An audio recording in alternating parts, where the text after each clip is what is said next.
Boa tarde, hoje é domingo, dia 6 de setembro de 2015 e está no ar o programa Tendências e Negócios. No programa de hoje você vai acompanhar. Em comemoração ao Dia do Corretor de Imóveis, 24 profissionais imobiliários foram contemplados com o Colibri, o Oscar do mercado imobiliário de Brasília.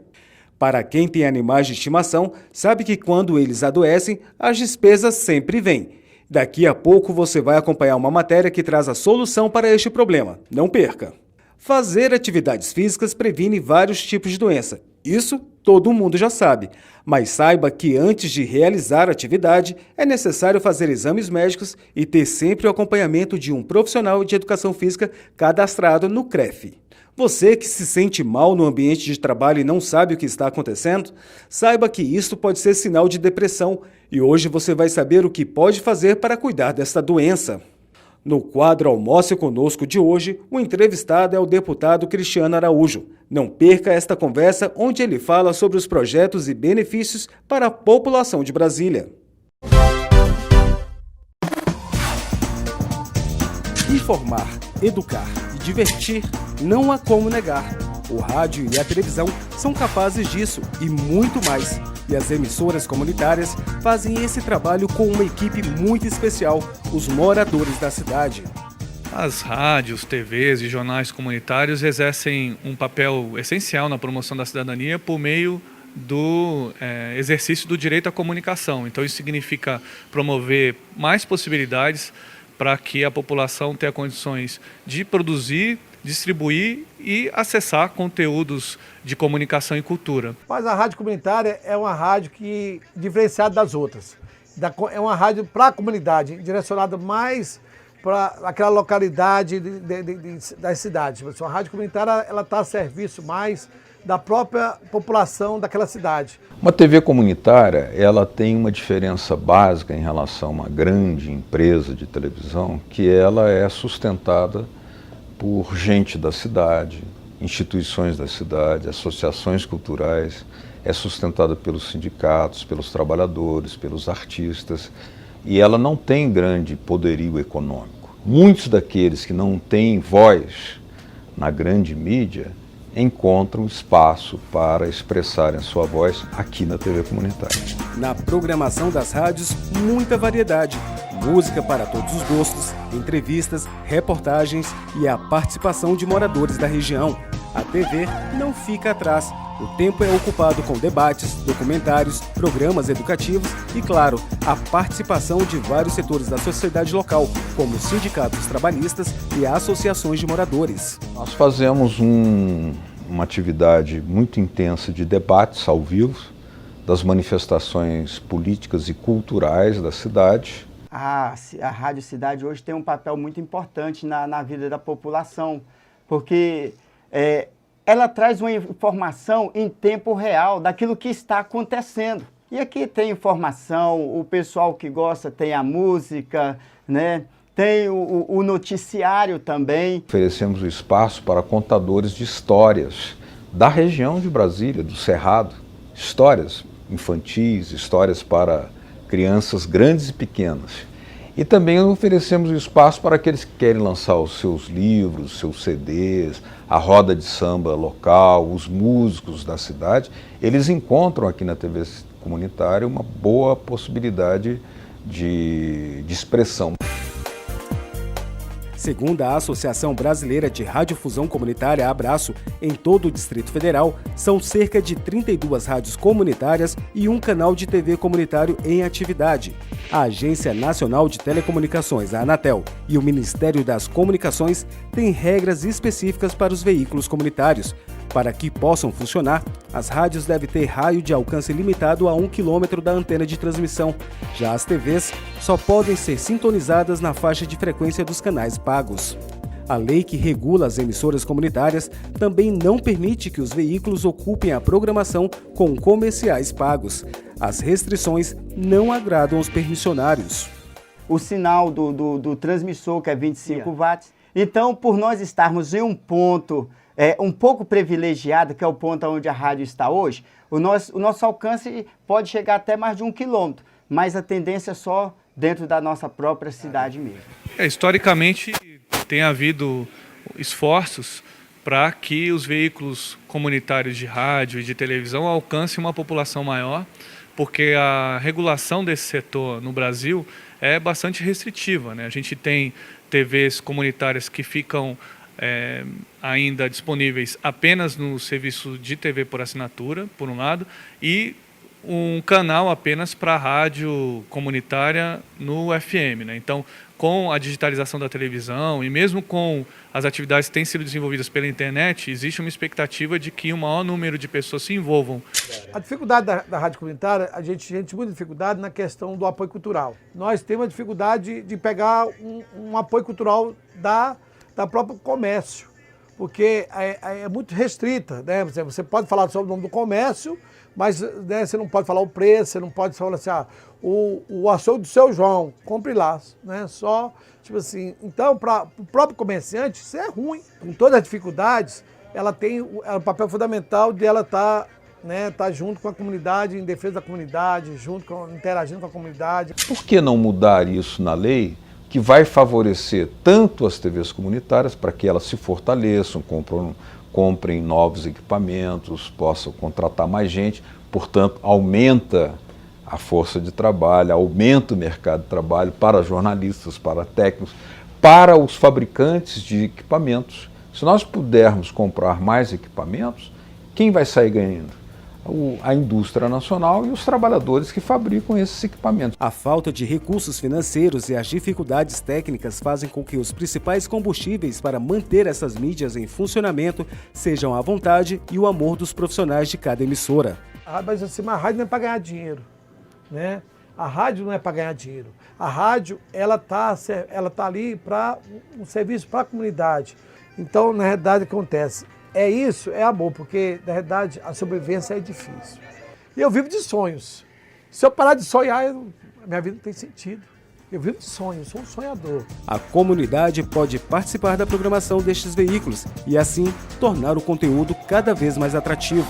Bom, é importante que a população seja permanentemente estimulada a acessar as rádios comunitárias através da frequência 98,1 em cada uma das cidades no Brasil que já tem esse serviço. Também é importante que a população saiba que existem TVs comunitárias, TVs também dedicadas ao legislativo, ao judiciário, porque este é um patrimônio público que vai ser aperfeiçoado à medida que a população tomar conta e acompanhar com cada vez mais proximidade os conteúdos que são levados ao ar. Você tem que oferecer à sociedade a pluralidade de opções, a diversidade de programação.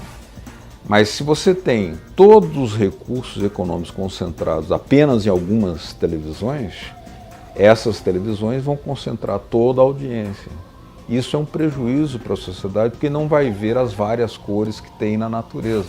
Nós não temos apenas o preto e branco da natureza, temos milhares, infinidade de cores. Assim tem que ter também na televisão, ou seja, várias linguagens, várias mensagens, várias formas de ver o mundo, vários olhares.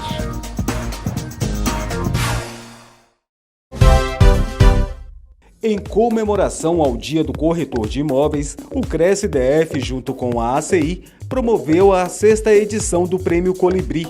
O evento é conhecido como Oscar do Mercado Imobiliário de Brasília e presenteia os profissionais com uma estatueta em forma de beija-flor, o Colibri.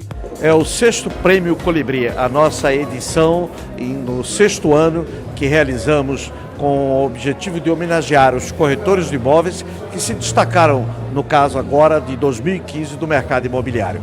É um momento ímpar dentro do mercado imobiliário, nesse evento tão importante para nós, corretores de imóveis, e que sempre comemoramos próximo à data da regulamentação da nossa profissão, que é do dia 27 de agosto. Esse evento é de grande importância, porque ele valoriza o profissional corretor de imóveis. Premiar para ele continuar fazendo o melhor, para servir de modelo para outros, ou seja, buscar sempre o melhor. O troféu condecora os melhores profissionais do ano. Nesta edição, foram 24 corretores de imóveis que se destacaram na compra e venda de imóveis aqui no mercado imobiliário de Brasília. E hoje, definitivamente, o Prêmio Colibri está consolidado como o maior evento do mercado imobiliário do Distrito Federal, feito voltado especificamente para valorizar o profissional corretor de imóveis, né?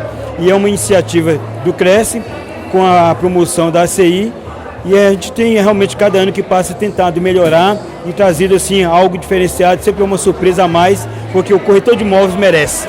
Deputados, senadores e empresários da cidade participaram do evento e destacaram a importância do profissional imobiliário na construção de Brasília e na realização de sonhos das famílias. Quero parabenizar todos os corretores, porque é ele que finaliza todo o ato construtivo que tem, desde quando se escolhe um terreno, se constrói, e depois quem faz realmente a venda é o corretor. Então é ele que aproxima as partes, tanto o vendedor quanto o comprador. Então, portanto, ele exerce uma função muito importante. Então, cada venda que nós realizamos, principalmente em termos familiares, é uma conquista, porque nós sabemos que aquilo vai representar muito para aquela pessoa que comprou, para a família que irá ali residir. Toda hora a gente está precisando dessa categoria, porque é para alugar um imóvel, é para vender, é para alocar o imóvel. Então, quer dizer, é uma categoria muito importante para o desenvolvimento econômico de nossa cidade. E a gente jamais poderia passar por aqui para prestigiar essa categoria que trata com todos nós no dia a dia. Esse prêmio é importante e a gente tem mais é que prestigiar mesmo, porque é uma profissão muito difícil, né, mas que hoje as pessoas valorizam, porque trata realmente de um cuidado especial com o sonho das pessoas. Todo mundo quer uma casa própria, todo mundo quer um imóvel, e os corretores têm feito um belo trabalho para isso. O empresário Paulo Otávio foi um dos homenageados da noite. Segundo os organizadores do evento, o prêmio foi para consolidar os mais de 40 anos que o empresário desempenhou com esforço e dedicação ao mercado imobiliário do Distrito Federal. É bom saber que o trabalho é reconhecido, é bom saber que tudo que você fez merece, né, esse prêmio Colibri. E eu acho que nesses 43 anos de vida empresarial, eu contribuí muito com Brasília. E continuo a contribuir, não quero parar não. Para quem ganhou o Colibri, ficou a sensação de reconhecimento e valorização da profissão. Isso aqui é a concretização de um trabalho. Você ser reconhecido por algo que você faz com amor. Essa é a realização realmente é a realização de um trabalho bem feito. Pelo 4º ano consecutivo, para mim é um prazer muito grande e uma honra, né? Me sinto muito abençoado. Estou homenageada, estou muito honrada, porque dentre tantos profissionais, eu estar recebendo um prêmio, né, desse aqui, é uma honra para mim. E pode ter certeza que vou guardar esse prêmio aqui com muito carinho, em destaque, porque é um orgulho, né? É um orgulho. Mas para quem não saiu com a estatueta, não se preocupe. No ano que vem, o Conselho Regional de Corretores de Imóveis do DF promete nova edição. Você, corretor de imóveis, merece estar aqui, você precisa estar aqui. 2016, nova surpresa, vamos para a 7ª edição do Prêmio Colibri. Muito obrigado, feliz Dia do Corretor.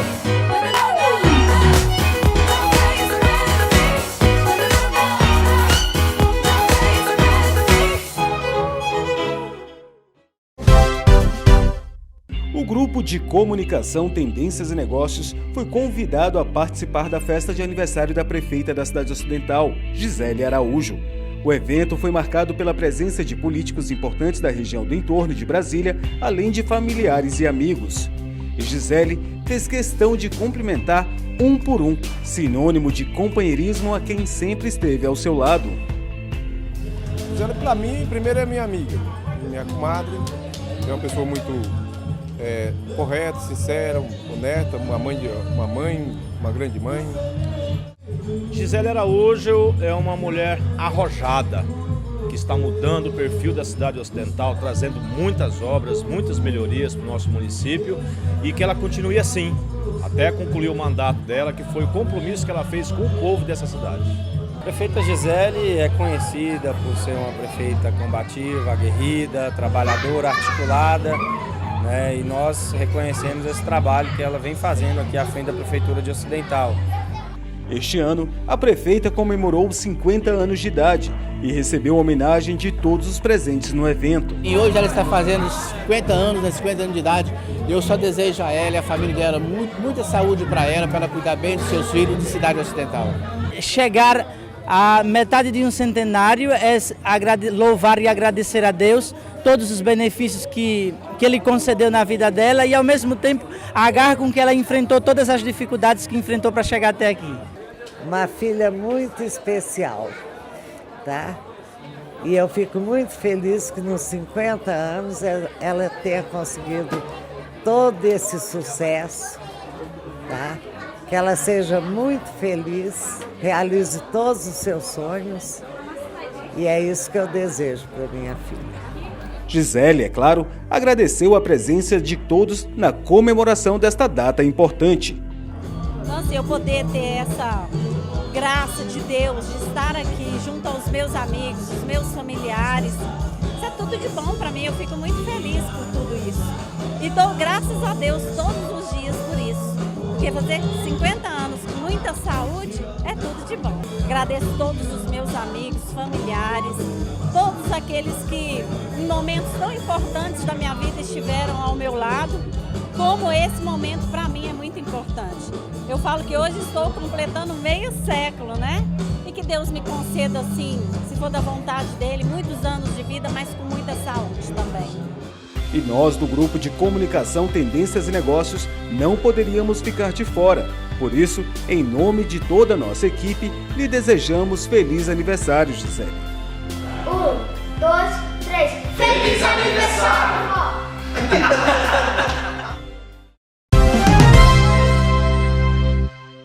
Deposite suas economias na poupança Sicoob e liberte seu porquinho para fazer tudo o que ele não pode quando está cheio de moedas. A poupança Sicoob tem a força da maior instituição financeira cooperativa do país. Poupe no Sicoob, seu porquinho ganha vida nova e seu dinheiro vida longa. Sicoob, associado a você. Durante a entrevista, o advogado Guilherme de Castro destacou a importância da criação de uma legislação específica para o descarte de resíduos de animais. Ele vai ter repercussões de algumas legislações, como a política agrícola, a política de resíduos sólidos, são leis, na realidade, em que pese a gente chamar de política. A gente teria, por exemplo, o RIS-POA, que é o regulamento dos frigoríficos e abatedouros no Brasil. E diretamente ligado à parte de reciclagem, a gente tem duas instruções normativas. Seria a Instrução Normativa 34 de 2008, que ela trata diretamente do ramo, né, de como que vai funcionar, como que as instalações têm de ser, os requisitos, bem como seria a licença de transporte do material, caso haja o transporte. E a gente também tem a Instrução Normativa número 9 de 2010, que trata da licença dos estabelecimentos produtores do material gerado com um insumo reciclável. E tem a número 9 também, que ela trata da licença dos estabelecimentos produtores da farinha, que eles denominam, que é direcionado ao alimento de alguns animais, por exemplo, em decorrência da política contra a febre aftosa, a doença da vaca louca, não pode se dar essa farinha para os animais ruminantes, bovinos, para disseminar essa doença, até porque o Brasil é um grande exportador de carne bovina e a simples suspeita da doença pode gerar consequências gravíssimas para a economia. Ele também falou sobre as punições para as empresas que não realizam o descarte animal de forma correta. Em regra, as principais punições são por meio de um auto de infração, que no auto de infração vai ser acusada a infração, por exemplo, dentro de um abatedouro não ter a separação exata entre a graxaria, que seria a parte suja do frigorífico, com a parte limpa, que eles chamam, que são as demais instalações do frigorífico. E não havendo isso, é uma infração dessa instrução normativa que geraria um auto de infração com punição pecuniária, a determinação de que se corrija esse erro, né, que vai gerar também custos para o frigorífico, e dependendo da reincidência ou da gravidade pode haver a perda da licença. As multas pecuniárias elas não têm uma regra específica, né? Um frigorífico de grande porte vai receber uma multa de um valor, um frigorífico de pequeno porte vai receber uma multa de outro valor, até pela capacidade de dano que eles possuem, bem como a capacidade de pagar essa multa. E até porque não é o interesse, em momento algum, o interesse de você fechar uma empresa. Para a sociedade, para o Estado, isso é muito negativo. Mas, dependendo da situação, esse vai ser um dano causado. O grande número de automóveis em centros urbanos torna a mobilidade um desafio diário. No DF, não é diferente. A falta de um transporte público de qualidade provoca um aumento na quantidade de carros nas ruas e transforma em uma batalha o trajeto entre casa e trabalho. As pessoas moram nas cidades, as habitações estão concentradas nas cidades do Distrito Federal e os empregos estão concentrados no plano piloto. Isso gera uma dinâmica, um padrão de deslocamentos pendular, ou seja, as pessoas vêm para o centro da cidade pela manhã e voltam à noite. Isso gera uma série de problemas relacionados com horários de pico, com os horários de pico.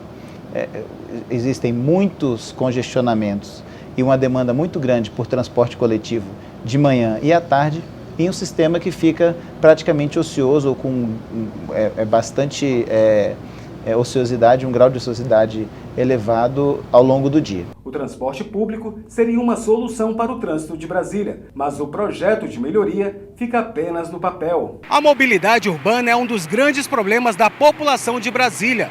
Hoje, quem utiliza o transporte público da capital federal reclama do tempo do trajeto de viagem entre casa, trabalho e também das esperas nas paradas. Isso porque falta gestão e planejamento das empresas e do governo. A gente fica na parada mais de 1 hora esperando o ônibus. E aí quando vem é lotado, às vezes passa, não para. Então para mim não está com nada. Isso aí tem que melhorar o mais rápido possível. Muito lotado. Acho que precisa de mais ônibus. A mobilidade urbana hoje ela passa efetivamente por um planejamento. Planejamento das tabelas horárias, né? Planejamento na frota, né? Quando for disponibilizar a frota para ir para a rua, tem um planejamento. Então, se não tem planejamento, não tem mobilidade. Hoje nós temos um sistema que tem uma linha de metrô, que leva da rodoviária do plano piloto, chegando em Águas Claras com uma bifurcação para Samambaia e para Ceilândia, e um sistema de ônibus, que é o sistema de transporte público coletivo. Então, nos desafios de curto prazo estão a melhoria do padrão de serviço, a melhoria da qualidade do serviço oferecido para a população, para os usuários de transporte coletivo. O governo estuda outras ações para melhorar a mobilidade urbana em Brasília. Todas as cidades que tiveram soluções duradouras para o problema da mobilidade, para a questão do trânsito, investiram em outros tipos de transporte, como o transporte por bicicleta em algumas cidades, mas na maioria das cidades grandes que resolveram esse problema foi com base em investimentos no transporte coletivo.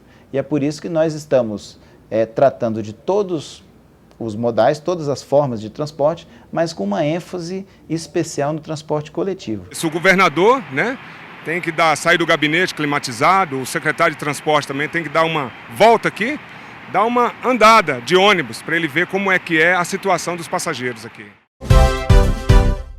Com apenas 55 anos, Brasília é uma cidade jovem, mas que tem muita história para contar. Embora seja conhecida pelo funcionalismo público, o lado empreendedor da capital federal é um cenário que cresce. Hoje, nós vamos conhecer a história de Pio e Fernanda Popsonic, 2 músicos da cidade que vestiram a camisa do empreendedorismo e hoje mantêm 4 marcas de camisetas que são a cara da cultura candanga. Bora!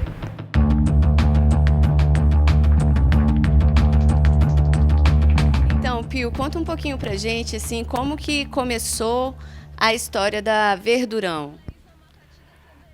Assim, a Verdurão é engraçado, porque ela começou, na verdade, com outro nome. A gente chamava Desacato, isso foi lá em 2002.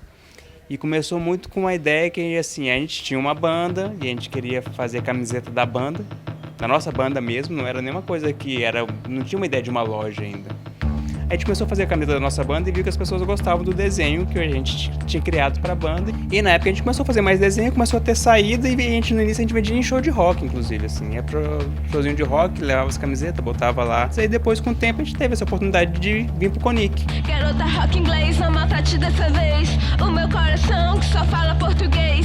Com seus jeitos snob que me lembram um burguês.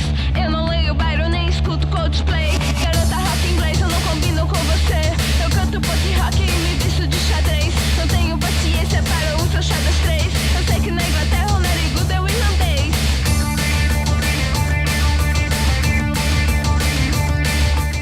Pio, então as camisetas de vocês, na verdade, elas são conhecidas pela criatividade, por essa característica bem candanga. Como que é o processo de criação e onde que vocês buscam essa inspiração? A Verdurão, ela assumiu algumas causas, assim, desde o início, porque a camiseta acaba que você está expondo sua ideia ali, né? Suas ideologias quando você está vestindo uma camiseta que tem uma estampa. Então, desde o início, a gente assumiu algumas causas em relação à própria questão de gênero, de sexualidade, né? Coisas que a gente herdou de meio ambiente, coisas que a gente acha que, assim, as pessoas, sustentabilidade, pessoas que têm algum ideal, que querem defender uma ideia, e aí, no caso, a gente percebeu que estava nascendo em Brasília também um orgulho da cidade.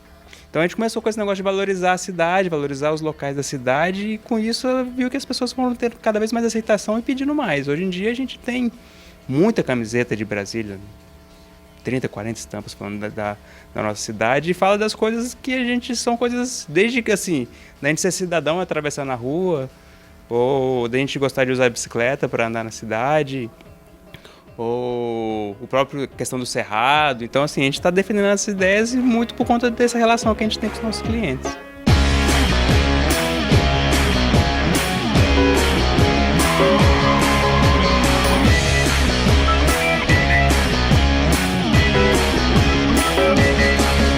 Começa normalmente com a ideia, né? E essa questão de se orgulhar de estar em Brasília, a gente pensou, vamos então fazer alguma coisa assim, um mapa mundial.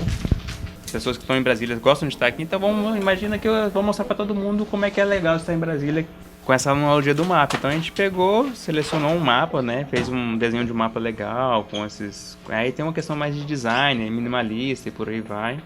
Escolhe, né, a partir daí a gente marcou o DF, onde era aqui, né, o DF é aqui no nosso... no mapa mundi. E aí fez uma brincadeira, sorria, você está aqui. Aí a gente, né, começa a ver cor, ver se funciona, ver se põe mais texto, né? Sorria, você está aqui em Brasília. E aí começa a ver a questão também de cores.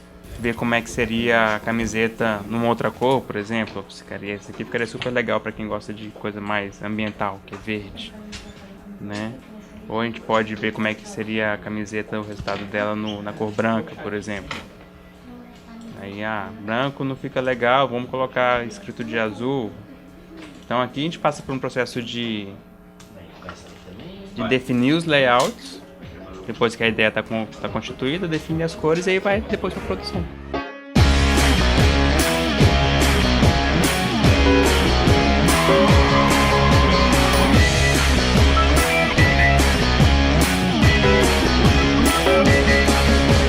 O brasileiro normalmente ele busca mais a Verdurão, dentre as nossas marcas, né? E o que ele mais se identifica são coisas de Brasília ou coisas que remetem à causa que faz parte da nossa história. A gente tem essa de Brasília, que é o que o Pio estava usando, né? Essa dos animais, que a gente fez uma campanha no passado. LGBT, que é clássica, a gente faz isso há muito tempo. E deixa eu mostrar aqui algumas de Brasília. Essa daqui é nova e já saiu bastante. Essa foi edição até pro aniversário de Brasília. Ela é o quê? Um QR Code? É, tipo aquele do Teatro Nacional. só que tem o nome Brasília aqui no meio. E você tem que achar, né? Essa daqui é muito procurada. Já tem alguns anos, já tem uns 2 anos. Essa sai bastante. Aqui a gente tem também da Satélite.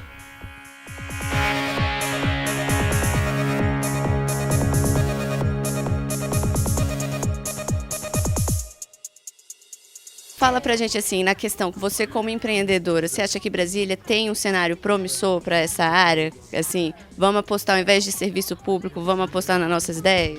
Falta muita coisa na cidade, a gente precisa de mais empreendedores, a gente precisa de mais pessoas com vontade de investir em serviços nessa cidade. Falta muita coisa, tem muito espaço, as pessoas têm vontade de consumir. Bom, vai depender do querer acertar o ponto, acertar o produto no lugar certo, para as pessoas certas. Eu acho que tem muito espaço.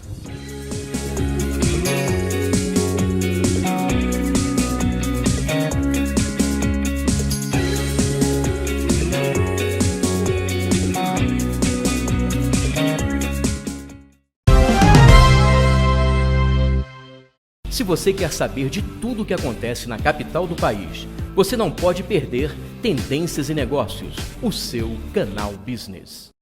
Com planejamento, a Prefeitura do Novo Gama passou a fabricar seu próprio asfalto, com 40% a 60% de economia. As mudanças começaram em 2013, com a aquisição de uma bob. Com planejamento, a Prefeitura do Novo Gama passou a fabricar seu próprio asfalto, com 40% a 60% de economia.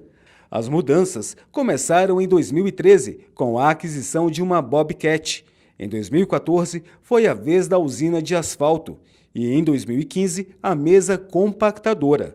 Tem asfalto novo nas quadras 509 e 500.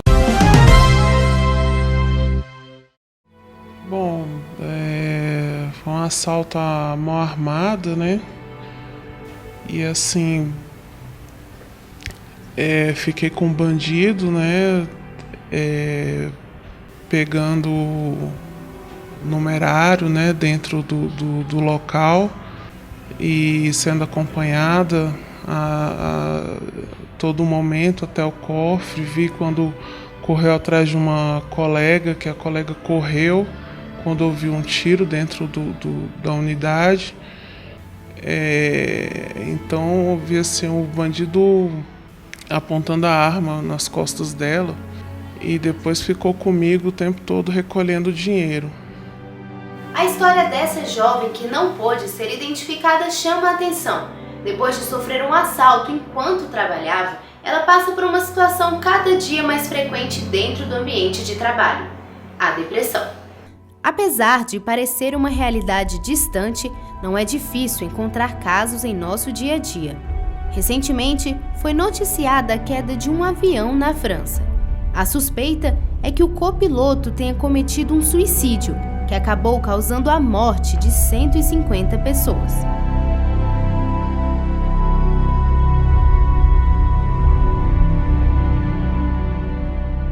A tragédia despertou interesse sobre os problemas que enfrentamos no trabalho. Pânico, depressão e ansiedade podem ser alguns dos efeitos do estresse no dia a dia. As causas são muitas e variam de pessoa para pessoa, como explica o psiquiatra Everton Torreão. A gente vê um pouco de tudo, né? Desde pessoas que têm uma história familiar pesada de depressão, como a gente vê aquela pessoa que tinha uma vida aparentemente perfeita, no primeiro atrito, né? Primeira decepção amorosa, primeiro humilhação ou constrangimento no trabalho, ela dá o gatilho da depressão. Então são vários fatores, é multifatorial. E por ser multifatorial, ela tem também suas peculiaridades na dificuldade de tratamento, né? Muitas vezes, esses casos são menosprezados pelos empregadores. E é exatamente por isso que a atenção deve ser dobrada. O problema maior é a gente realmente subestimar a depressão. Raramente as pessoas superestimam. Então, a tendência do ser humano é subestimar.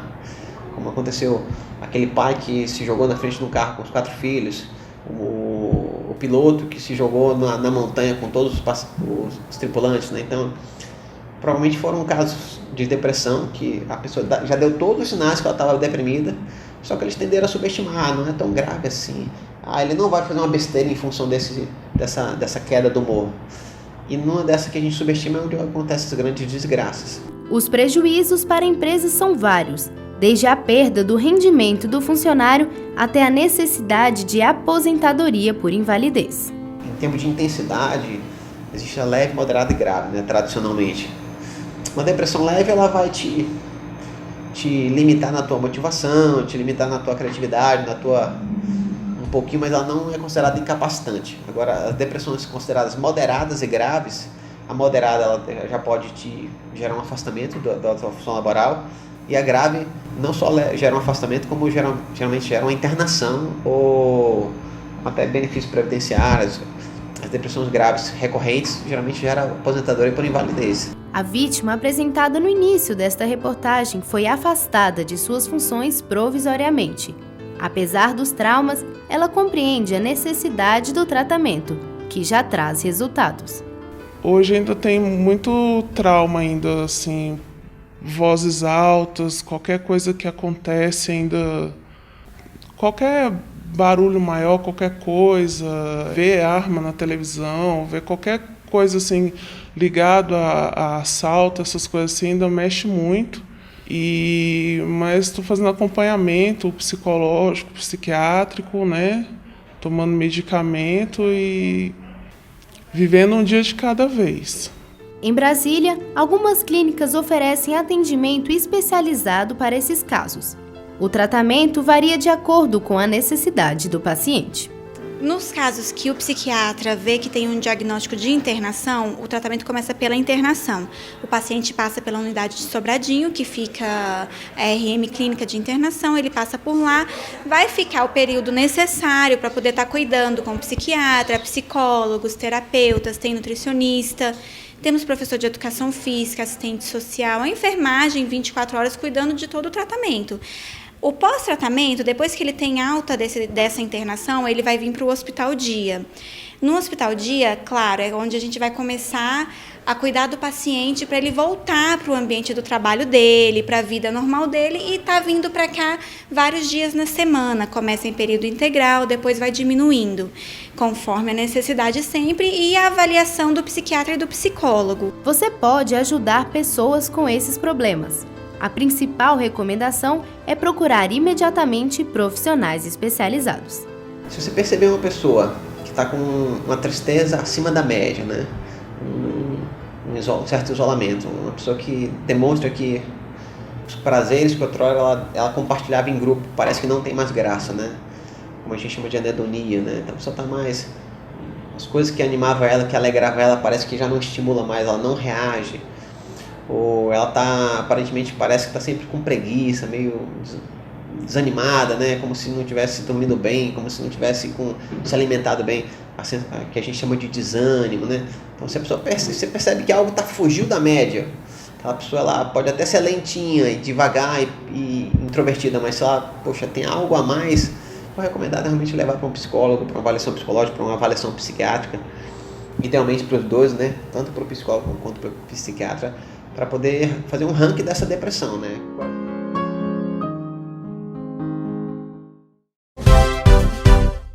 Já foi a época em que os animais de estimação eram criados no quintal sem tantos privilégios na casa.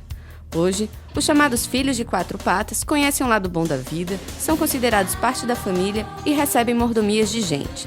Se ficam muito tempo sem supervisão, surgem preocupações como segurança e saúde. Afinal, assim como acontece com as crianças, o perigo de acidentes está em todas as partes.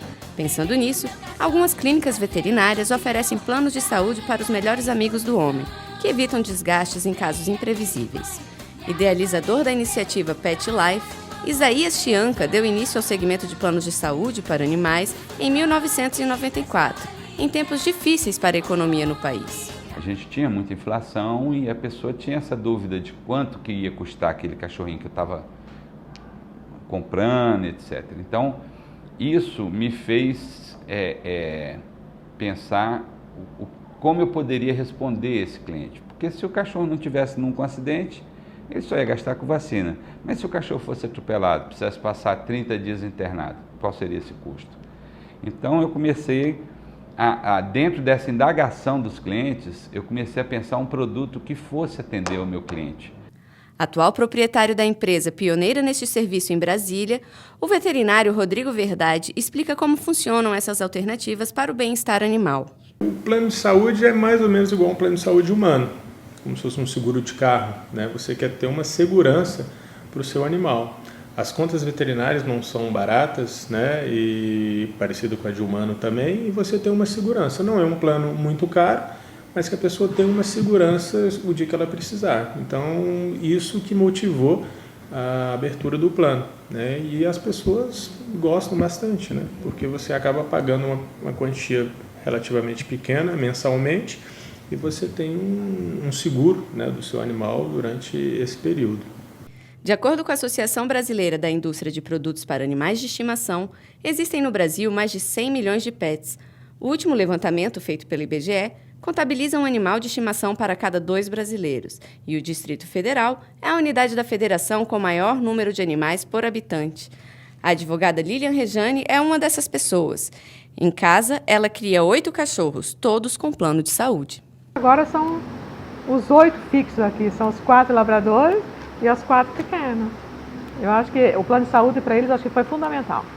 Porque além de você ter as vacinas que são fundamentais para eles no início, né, e depois tem a manutenção, você tem aquele cuidado de ter uma consulta quando precisa. Às vezes tem exames que eu tenho que pagar, que eles não têm no hospital, né? Com a ultrassonografia eles não fazem lá. Então eles chamam a pessoa de fora para fazer. Mas também é mais barato, porque eu tenho desconto. Para quem tem um animal de estimação e gosta desse animal e demonstra seu carinho, o plano de saúde, ele resguarda essa pessoa do ponto de vista financeiro. A pessoa sabe que tendo o plano de saúde, ela pode planejar esse gasto. E ela vai se preocupar tão somente com o carinho e com a troca de afeto com aquele bicho, sem preocupar quanto que isso vai gastar se ele quebrar uma perna ou tiver um acidente. A lista de serviços oferecidos pelo plano de saúde para pets é longa. Não tem limite de consultas. Se a pessoa precisar vir 3, 4 vezes na semana, vem. Nós temos laboratório aqui. Os exames que são feitos no laboratório do hospital são gratuitos. Internação também não tem limite de internação. As vacinas básicas, né? Que mais? Raio-X, cirurgias.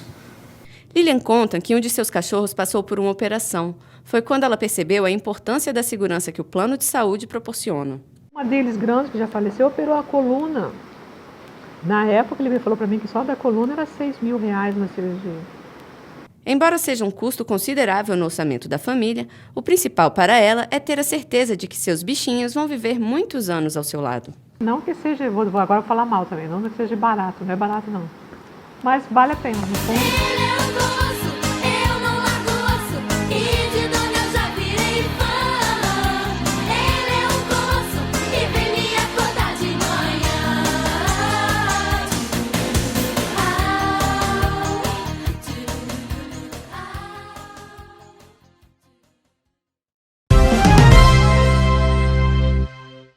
Com lojas no Paranoá e no Lago Norte, a rede de supermercados Comercial Reis tem grande impacto na economia do Distrito Federal, gerando mais de 100 empregos diretos. A empresa mantém compromisso com a comunidade. Nós oferecemos nesse estabelecimento curso de capacitação, de qualificação profissional. Nos últimos anos, a Comercial Reis vem se profissionalizando para disponibilizar um mix variado de produtos. Atualmente, são mais de 30 mil tipos de mercadorias. Tudo isto para atender bem as necessidades dos clientes. Em termos da organização, tudo que você procura, você acha. É um prazer sair de casa e vir trabalhar, porque aqui é um ambiente muito legal.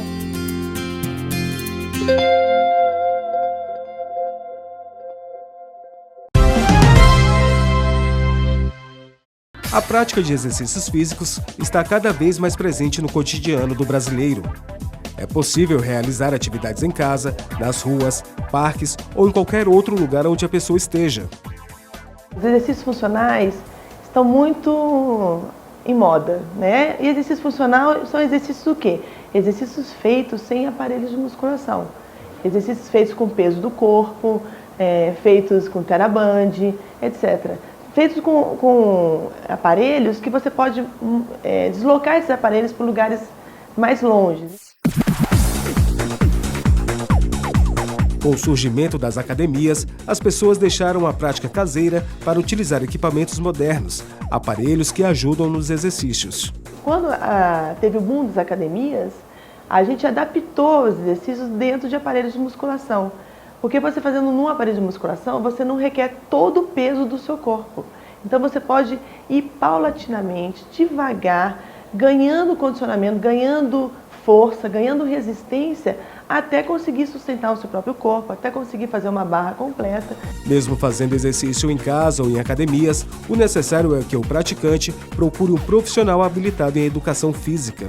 Em qualquer ambiente que tenha uma atividade física coordenado por um professor, esse professor deve ter o registro no Conselho Regional de Educação Física. É importantíssimo a sociedade, os clientes em geral, entender a importância disso. Os personagens trainers que estão nas ruas, dão aula em condomínios, até dentro das academias, tem que ter a cédula e tem que estar portando a cédula de identidade profissional na hora da atividade física. Na hora que eu estou trabalhando, eu tenho que estar com a minha cédula do meu lado, no meu bolso. Justamente porque se alguém questionar, ele tem como provar que ele é um profissional registrado. É necessário também a consulta de médicos para a realização de exames. Em qualquer academia ou centros esportivos, você tem que ter um atestado médico e uma avaliação física feita por um profissional de educação física, que é uma lei que passou agora na nossa Câmara Legislativa, enfatizando isso. Por que isso? A importância de você avaliar o seu cliente para não errar com ele no exercício. Então você que queira fazer uma atividade física, você deve levar um atestado médico e exigir uma avaliação física com o profissional de educação física. Como lembrado nesta reportagem, a prática de atividade do profissional de educação física sem o registro no Conselho é crime e pode ser denunciado pelo telefone 3426-5400.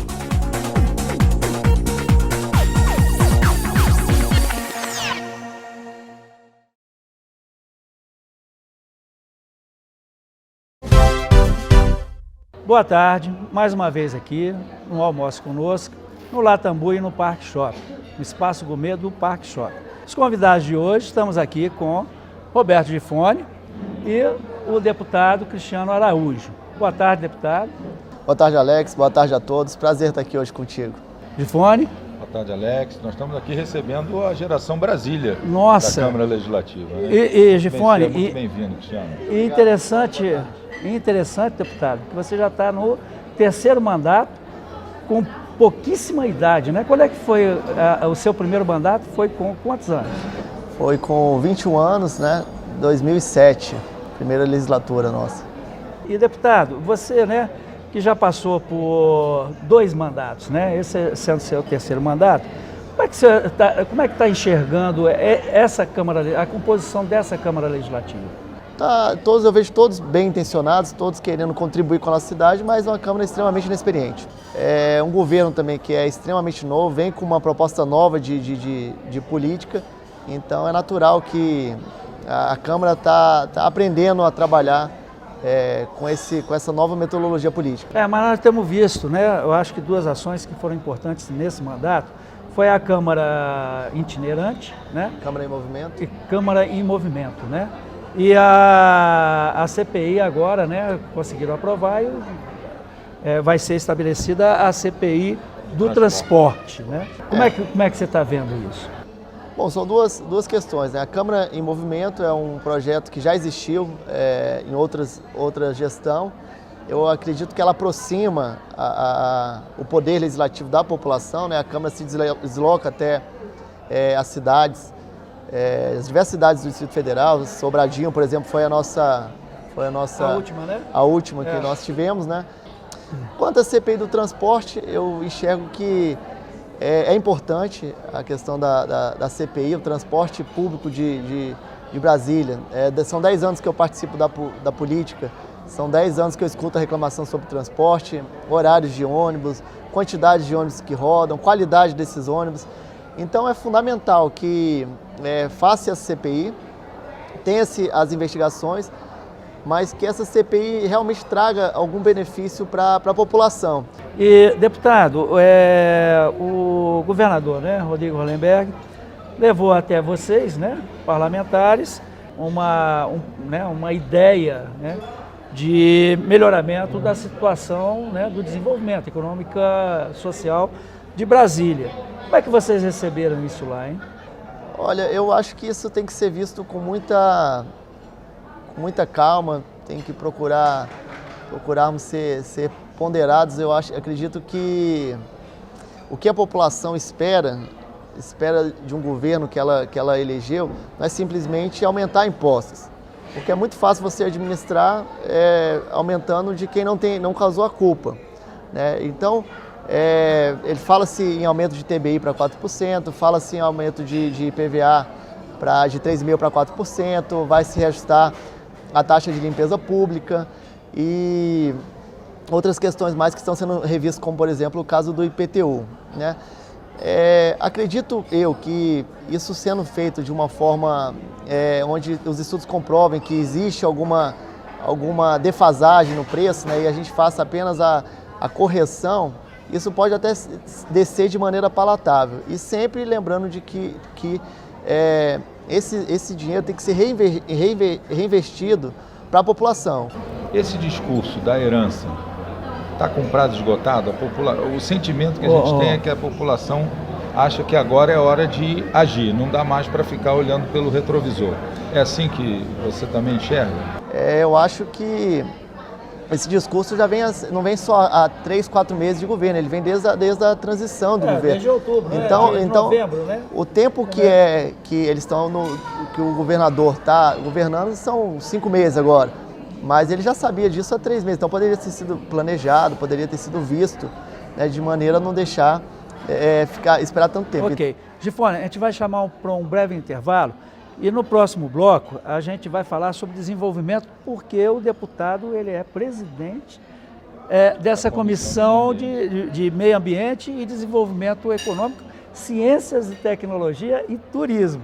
Então nós voltamos no próximo bloco para falarmos sobre desenvolvimento.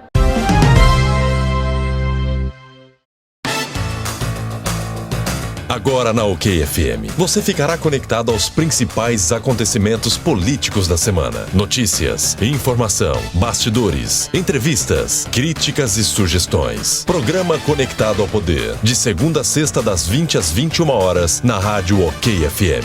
A apresentação do consultor em marketing político e blogueiro Sandro Gianelli. Programa Conectado ao Poder.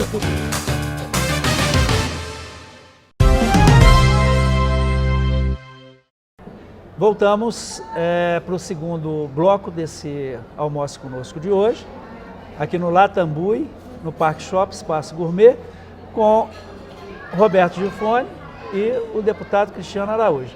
Deputado, nesse mandato você assumiu a comissão, né, a presidência da Comissão Desenvolvimento Econômico Sustentável, Meio Ambiente, Ciências e Tecnologia e Turismo, né? Então, quais são, dentro desse cenário pessimista, né, que a gente está vivendo hoje, quais são as propostas que nós teríamos para o desenvolvimento de Brasília e a região de entorno? Eu acho que esse tema sustentabilidade, ele é estratégico para qualquer mandato. E daí assumir a presidência, conseguir assumir a presidência da comissão e a partir daí de definir duas linhas como foco de atuação estratégica do meu mandato. A primeira, cuidar da água do Distrito Federal, é um tema importante, sobretudo que eu venho acompanhando aí no último ano, principalmente o caos que São Paulo tem vivido com a questão da água. Desabastecimento. Isso, você imagina faltar água dentro da casa de uma pessoa, o transtorno que isso causa. Talvez é tão ruim como a falta de ter um hospital, né, Gifone? Eu acho que é um transtorno muito grande. A água é básico, né? E a segunda questão também, que não menos importante, eu acho que é outro problema que o Brasil vive, é a questão da energia. Hoje, a gente estudando isso a nível de governo federal, Gifone, o governo teria que ter feito, entre 2007 a 2018, ter entregado 18 usinas hidrelétricas. E, pasmem vocês, sabe quantas usinas foram entregues dessas 18? Nenhuma.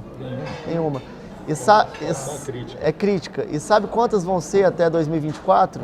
Nenhuma. Então, isso me fez pensar em outras fontes de energias que nós temos que pensar. Isso.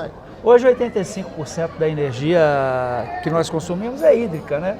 Então, quer dizer, é uma estiagem, como houve agora, né? No final do ano 2014, no início de 2015.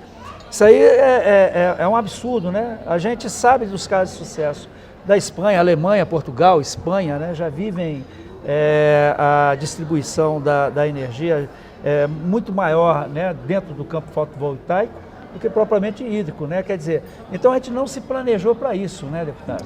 Exatamente, Alex. E aí dentro do que você falou é onde a gente tem buscado alternativas para trazer aqui para o Distrito Federal, porque a capital do país pode sair à frente dessas energias, fontes de energias limpas, né? Aí está aí a fotovoltaica, tem a energia eólica, enfim, mas aqui a vocação do Distrito Federal é a energia fotovoltaica, né? Até pelo ponto de vista de localização do nosso território. Então, o que é que a gente tem feito lá na nossa comissão? É tentado trazer pessoas qualificadas ao tema para poder estar abordando, fazendo gestão política junto aos órgãos, temos que fazer os fóruns, os seminários, para que nós consigamos implementar isso como uma política pública e ser pioneiro a nível de Brasil com a fonte de energia limpa. E o principal ponto é o governo trabalhar isso como uma bandeira de governo, trazer isso como política pública. E aí eu acho que a gente pode expandir isso para dentro das escolas, para dentro dos hospitais, enfim, colocar nos prédios públicos. A gente fez um levantamento assim, ainda conta de padaria, conta de dona de casa, mas os painéis de placa fotovoltaica podem trazer aí de economia para a rede de educação mais ou menos aí ao ano em torno de 15 a 20 milhões de energia que ela paga hoje para a SEB. Fora o que ela vai produzir, que a gente não tem estimativa disso. Então é uma conta que ela não está fechada, mas assim, eu na comissão tenho tentado demonstrar para o governo a importância que nós trazemos a energia limpa, mas mais do que isso, mostrar para o governo que isso é uma economia. Se realmente o Estado, eu digo aí, governo federal, governo do Distrito Federal, compreenderem essa importância, é a população que ganha. Então, deputado, muito obrigado. Chegamos aqui ao final desse quadro de hoje, Gifone. Então, até o próximo programa. E, por favor, deputado, uma mensagem, né? De preferência bem otimista, que nós estamos precisando levantar a nossa autoestima. Tendências e negócios já é uma mania nós sermos otimistas. A gente aponta os problemas, não deixamos de mostrar caminhos para a solução, e a presença do Cristiano Araújo tem esse viés, quer dizer, um deputado que não está parado, a energia não está faltando, né? Dar os parabéns ao gabinete dele aí, que tem tido uma atuação bastante proativa, e a população espera isso mesmo de você e da Câmara Legislativa. Bacana. Em primeiro lugar, eu quero te agradecer, Alex, pela oportunidade, mais uma vez aqui no Tendências e Negócios. Foi bom revê-lo, Gifone, um grande amigo, conselheiro político aí que nos ajuda bastante. E dizer à população do Distrito Federal que nós estamos atentos aos projetos do governo, tenho feito as críticas que eu julgo que serão importantes para a sociedade, tenho cumprido o meu papel. Acredito que Brasília vai sair dessa crise, a cidade vai voltar a se alegrar e certamente o comércio vai voltar a punjar, o setor produtivo, a construção civil vai começar a voltar a reinvestir na nossa cidade, e os serviços públicos, serviços públicos, sobretudo educação, segurança e saúde, vão voltar a funcionar. Nós vamos trabalhar diuturnamente nesse sentido. Então, obrigado, deputado, obrigado, Gifone. Boa tarde, obrigado por estar mais um domingo aqui conosco. E agora vamos ao almoço, né?